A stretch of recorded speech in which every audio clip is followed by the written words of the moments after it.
नीलकंठ महादेव के हमने दर्शन कर लिए और ये है पूरा मंदिर।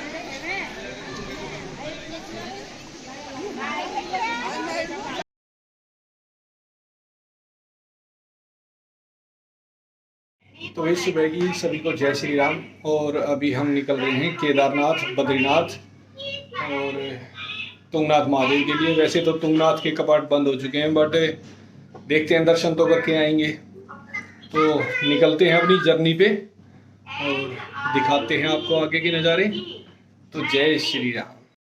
बाइक का काम करवाने के बाद सर्विस सेंटर ले जाके बाइक को पहले कराया अच्छी तरह वॉश, ताकि राइड अच्छी हो उसकी। तो ये पहले चेंज कर रहे हैं सिलेंसर और बैग के साइड ये लगा रहे हैं और लगा के और तैयार करते हैं बाइक को और निकलेंगे सुबह। तो वही सैडल स्टैंड लगाने के बाद अपनी बाइक हो गई है तैयार। और जो कंपनी फिटेड सिलेंडर होता है वही सिलेंसर लगा दिया है। और ये देखो, वेट तो बहुत कर ली दक्ष ने, लेकिन चल पड़ा स्कूल में। चल भाई, ठीक है, होली टाइमिंग उसकी। तभी सौम्या ही चल रही है ऑनलाइन क्लास, छुट्टियां चल रही हैं इसकी 4-5 दिन की। चलो ठीक है, बाय सौम्या। तो भाई चलते हैं उन्हें आगे की तरफ लेके माता श्री से आशीर्वाद। मिलते हैं माता थोड़ी देर बाद, यानी 4-5 दिन का टूर है, 4-5 दिन के बाद मिलेंगे। तू बात जा तो ठीक है। बाइक हमारी तैयार हो चुकी है ये रही, और सारा सामान पैक, और अभी निकलते हैं आगे। देखिए रजोड़ा कितना प्यारा लगा है, एक मुंडा खेड़ा एक बाबे पर। जैसे लेफ्ट साइड में माता जी और ये चाची जी। ठीक है, मैं निकलूं? ठीक है चाची। तो भाई करते हैं अपनी जर्नी की शुरुआत श्री राम नाम के साथ। जय श्री राम। और दिखाते हैं आपको आगे के नज़ारे। पहले दादा महाराज को प्रणाम करते हैं, फिर निकलते हैं आगे की तरफ। जय श्री राम, जय जय श्री राम। अब निकलते हैं भाई आगे।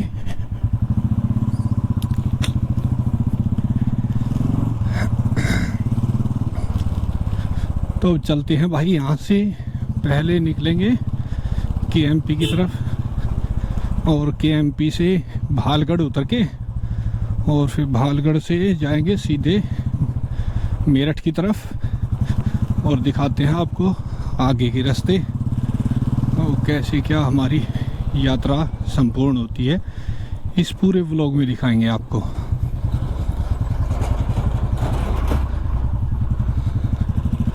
और अभी दिखाएंगे आपको खेतों के नज़ारे, खेतों के नज़ारे कैसे हैं। अभी गेहूं और सरसों की बुआई चल रही है और बड़ी ज़ोरों शोरों से।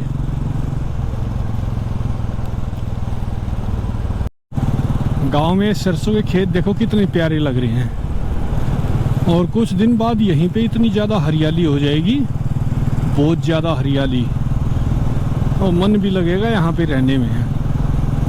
शहरों में तो यार बहुत ज़्यादा पोल्यूशन वगैरह होता है, लेकिन गांव में रहने का यही है, देसी खाना और देसी रहना। मज़ा आता है भाई, घर का दूध, दही, घी, मक्खन, सभी चीज़ें घर की।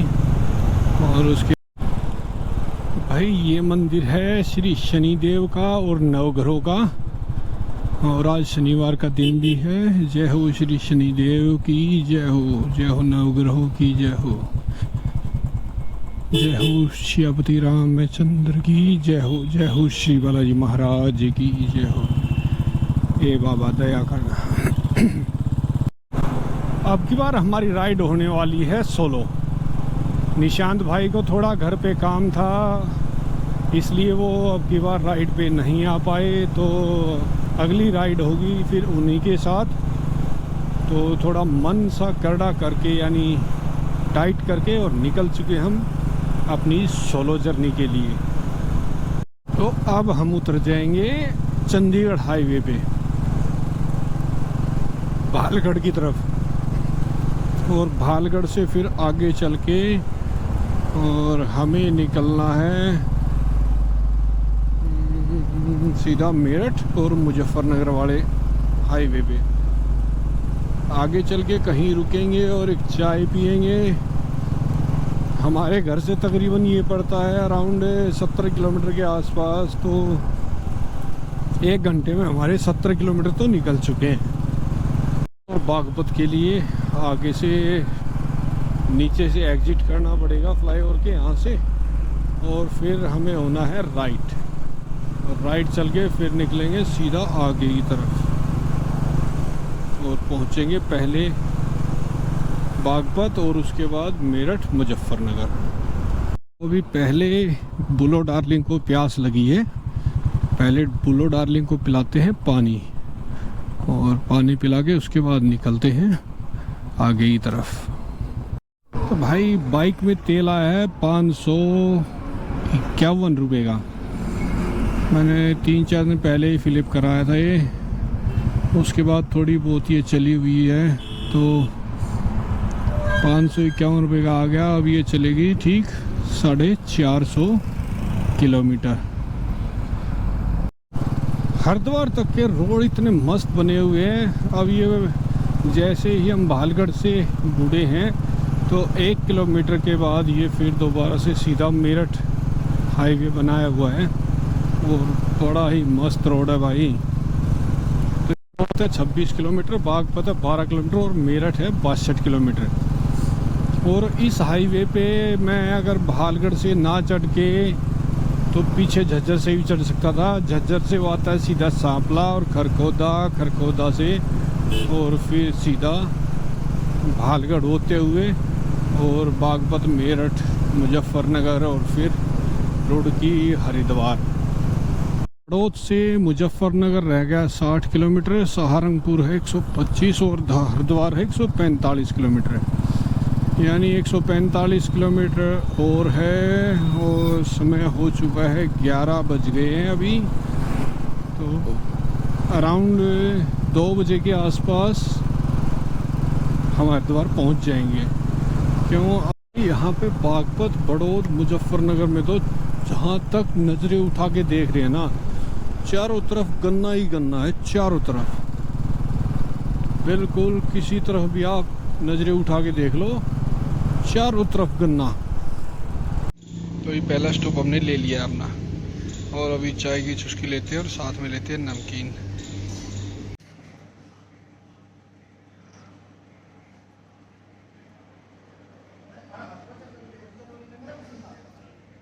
तो भाई बुल्लो डार्लिंग अपनी ये खड़ी है, और अभी हम रुके हुए हैं चाय पीने के लिए। एक चाय मैं पहले पी चुका हूँ, ये है तिरुपति भोजनालय, शुद्ध शाकाहारी है। तो ये पहला स्टॉप हम घर से चलने के बाद ले चुके हैं। अभी हम बड़ौद से पहले ही हैं, और जिस होटल पे मैं रुका हुआ था चाय अंकल ने अच्छी बना रखी थी, तो इसलिए फिर मैंने एक चाय का ऑर्डर और दे दिया। मगर तब तक एक चाय और दे दो आप बना के, तब तक मैं थोड़ा रेस्ट कर लेता हूँ, उसके बाद फिर यहाँ से निकलते हैं। अब देखते हैं मुजफ्फरनगर क्रॉस करके, और उसके बाद रुकेंगे। फिर जगह काफ़ी अच्छी है ये, और होटल भी बड़ा अच्छा था। तो दिखाते हैं आपको फिर आगे की नज़ारे, पीते हैं पहले चाय और फिर निकलते हैं हम यहाँ से। घर से चलने के बाद हमने पहला स्टॉप लिया है बड़ौद से पहले, यह है तिरुपति भोजनालय होटल, और शुद्ध शाकाहारी होटल था, और चाय काफ़ी अच्छी बना रखी थी अंकल ने। और पहले तो एक चाय का ऑर्डर दिया था मैंने, लेकिन चाय अच्छी लगी, तो उसके बाद फिर मैंने एक चाय का ऑर्डर और दे दिया, और 2 चाय पीने के बाद फिर निकल चुके हैं हरिद्वार की तरफ। ये भाई बुढ़ाना, तो यूट्यूब वगैरह पे आता नहीं है अमित बुढ़ाना, ये उसका गांव है। ये जाम है ना, इस जाम से बड़ा मन कटता है भाई, इस जाम से बड़ा मन कटता है। अभी तो थोड़ा जल्दी क्लियर हो गया, नहीं तो दिन के समय में तो बहुत ही बुरा हाल होता है यहाँ पे, बहुत ज़्यादा बुरा हाल। मुजफ्फरनगर में हमारी एंट्री हो चुकी है और अब यहाँ मुजफ्फरनगर से चलेंगे रुड़की। तो देखते हैं कितना जाम मिलेगा यहाँ पे। लग तो रहा है बहुत ज़्यादा जाम है, बट देखते हैं क्या होगा, क्योंकि त्यौहार भी तो आ रखा है ना भाई। ऊपर से त्यौहार भी है और दोपहर का समय है। दोपहर में स्कूलों की छुट्टी होती है ना, उस दौरान आप कहीं पर भी जाओ आपको जाम ज़रूर मिलेगा। मुजफ्फरनगर में भाई भीड़ बहुत ज़्यादा है और बाज़ार से निकलना पड़ता है। फिर बाज़ार में मुझे थोड़ा काम भी था, एक खाना बनाने के लिए बर्तन लेना था। क्यों निशांत भाई तो अब की बार आए नहीं तो बर्तन उनके पास रहते हैं। तो चाय कॉफ़ी के लिए और सब्जी के लिए बर्तन ज़रूरी है। और घर पे रखे थे थोड़े हैवी बर्तन, तो वो तो सारी गैस को वैसे ही खा जाते भाई। तो इसलिए मैंने यहाँ मुजफ्फरनगर से लिया है एक हल्का सा डोना, जिसमें कॉफ़ी भी बन जाएगी और अपनी सब्जी का तड़का भी लग जाएगा।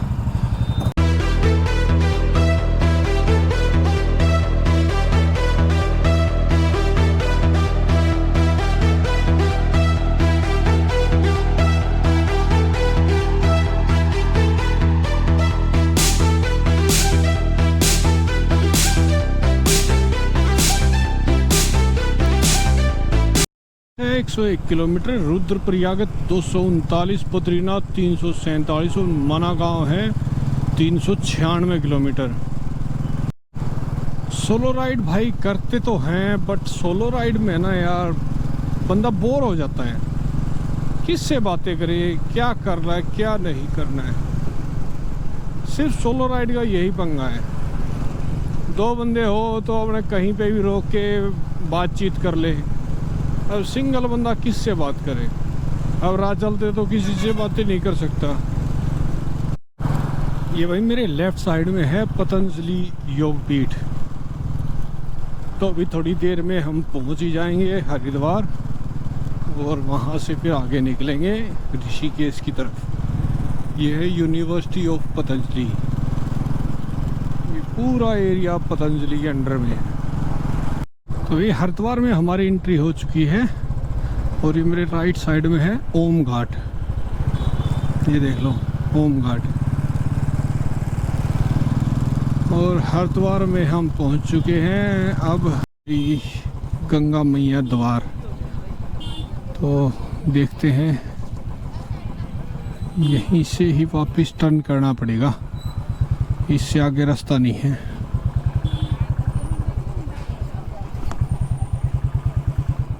परली तरफ खड़ी करते हैं कहीं बाइक को और उतर के आपको दर्शन कराते हैं गंगा मैया के। तो भाई पहुंच चुके हैं हरिद्वार। और ये देखो पानी बहुत कम छोड़ रखा है, बिल्कुल बंद कर रखा है पानी। और ये है गंगा राम जी, ये है मंदिर गंगा मैया।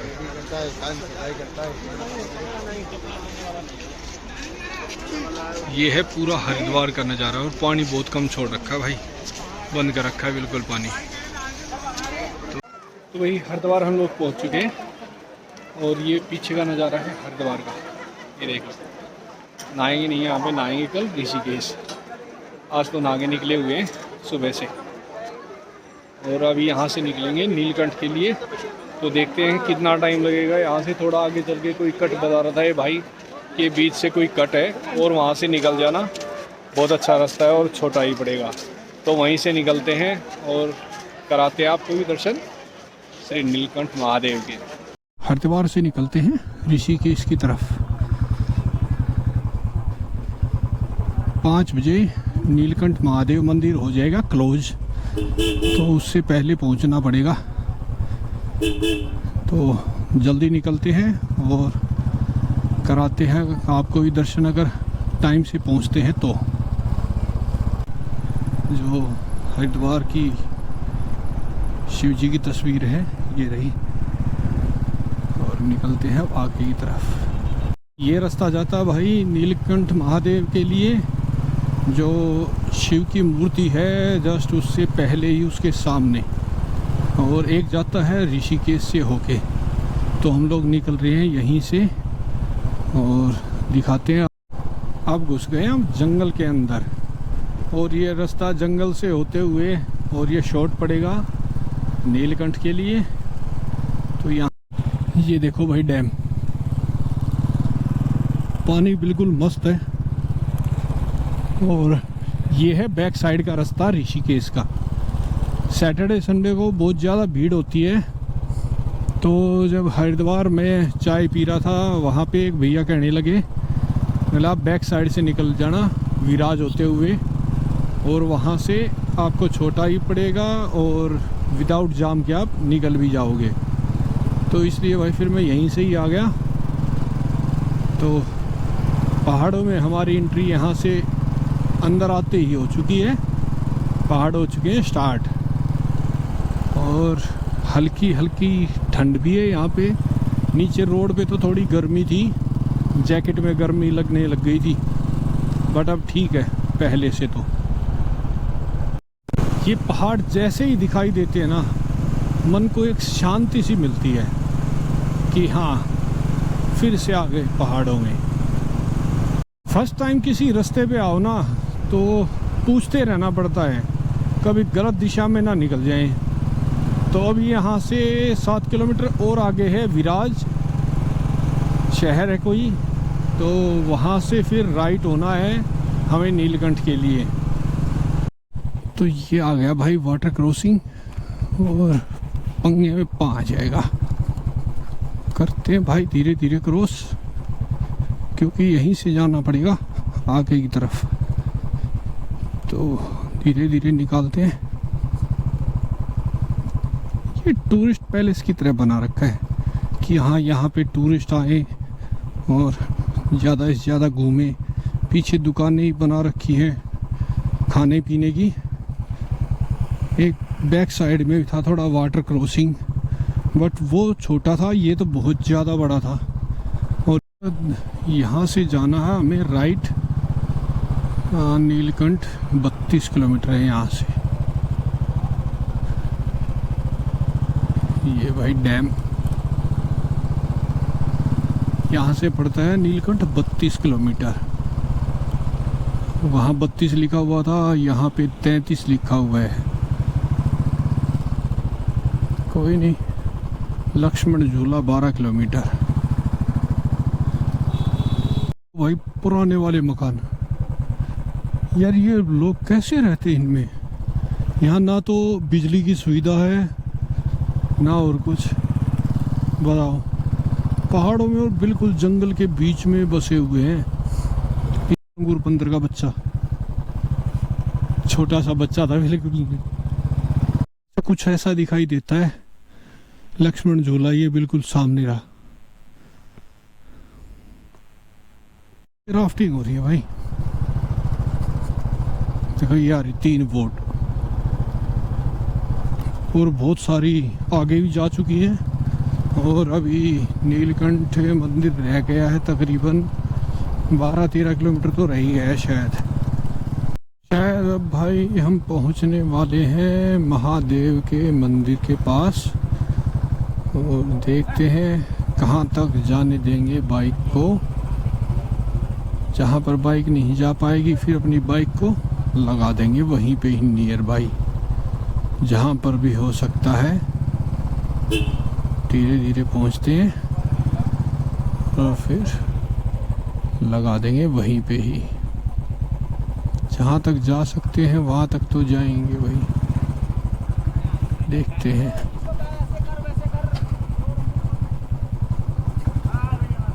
बाइक कहाँ तक जाएगी। तो ये है नीलकंठ महादेव का मंदिर, जिसके लिए हम सुबह से घर से निकले हुए हैं दिल्ली से, और दर्शन हम लोगों ने कर लिए हैं। और अभी निकलते हैं यहाँ से आगे की तरफ, शिवपुरी की तरफ। वहाँ पे जाके अपना कैंप सेट करेंगे और फिर निकलेंगे कल बद्रीनाथ के लिए। ये भाई नीलकंठ महादेव का मंदिर, और ये है रास्ता अंदर जाने का। तो गाइज ये है नीलकंठ महादेव मंदिर। पूरे मंदिर का व्यू ये है। दर्शन हम करके आ चुके हैं और अब निकलते हैं शिवपुरी की तरफ, नीचे ऋषिकेश की साइड। दर्शन भाई हमने कर लिए हैं महादेव जी के, और दर्शन करके हम वापस निकल चुके हैं अब शिवपुरी की तरफ। तो आज वहीं पे कैंपिंग करेंगे और फिर दिखाते हैं आपको वहाँ के व्यू और नज़ारे। जितना जल्दी हो उसके वहाँ पे पहुँचते हैं, नहीं तो अगर अंधेरा हो जाएगा तो फिर समय ज़्यादा लगेगा, कैंप सेट करना है खाना बनाने में, तो इसलिए जल्दी निकलते हैं यहाँ से और पहुँच के दिखाते हैं आपको वहाँ का व्यू। हो गया है भाई अंधेरा और चले हुए हैं बस 5-7 किलोमीटर का रास्ता और बच गया। फिर मिलते हैं अविनाश भाई से और फिर वहाँ पे जगह देख के और फिर अपना कैंप सेट करेंगे। भाई ढूंढते फिर रहे हैं कहाँ पे है लोकेशन। समय तो अभी ऐसा नहीं हुआ है, समय तो कम ही है, इतनी ज़्यादा टाइमिंग तो नहीं हुई है, बट फिर भी ढूंढने में थोड़ा सा और समय लगेगा और फिर दिखाते हैं आपको। कहाँ तक जाना पड़ेगा ढूंढते ढूंढते, पीछे दिखा रहा था 1.5 किलोमीटर, बट आगे तो सुनसान पहाड़ हैं भाई। तो हम पहुंच गए थे थोड़ा सा गलत, वहाँ से भैया बोल रहे थे, वहाँ पे जाके उनसे बात हुई कि भैया यहाँ से बाइक खड़ी करनी पड़ेगी आपको ऊपर की तरफ और आपको दूसरे रास्ते से आना था। तो अब हम जा रहे हैं वापस। तो भाई ये देखो वाटर क्रॉसिंग तो ये है, डरावना चेहरा। अविनाश भाई ने बताया कि है तो ये आरसीसी का, कोई गड्ढा वगैरह नहीं है, बट अगर किसी को ना पता हो ना तो भाई साहब डर ऐसा लगेगा कि बंदा कांप जाएगा, बोलेगा कि नहीं निकालूंगा, और रात को तो बिल्कुल नहीं निकालेगा। हो ही नहीं सकता कि रात को कोई बंदा बिना देखे और निकाल दे यहाँ से।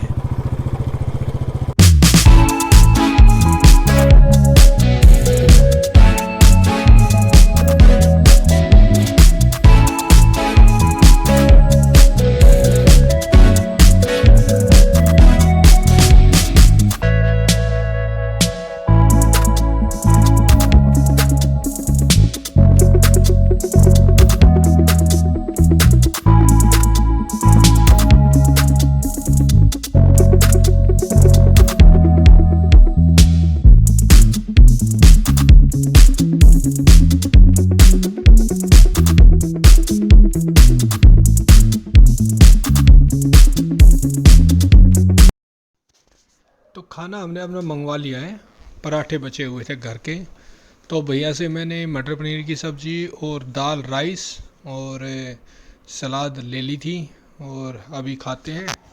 और यहाँ का जो माहौल है वो बड़ा ही गजब का है भाई, सामने डीजे लगा हुआ है, लाइटिंग वाइटिंग, बहुत अच्छी कैंपिंग साइट है, बहुत ही अच्छी कैंपिंग साइट है। तो भाई इस वीडियो को यहीं एंड करते हैं और गुड नाइट। मिलते हैं कल मॉर्निंग में बद्रीनाथ की यात्रा पे। खाना हमने खा लिया है, खाना अच्छा बना रखा था भैया ने खाना काफ़ी अच्छा बनवा रखा था, जो उनके कुक हैं बहुत अच्छा खाना बनाया हुआ था। और ये हमारा रूम है यानी कैंप। तो अभी यहीं सोते हैं और मिलते हैं आपको सुबह मॉर्निंग में।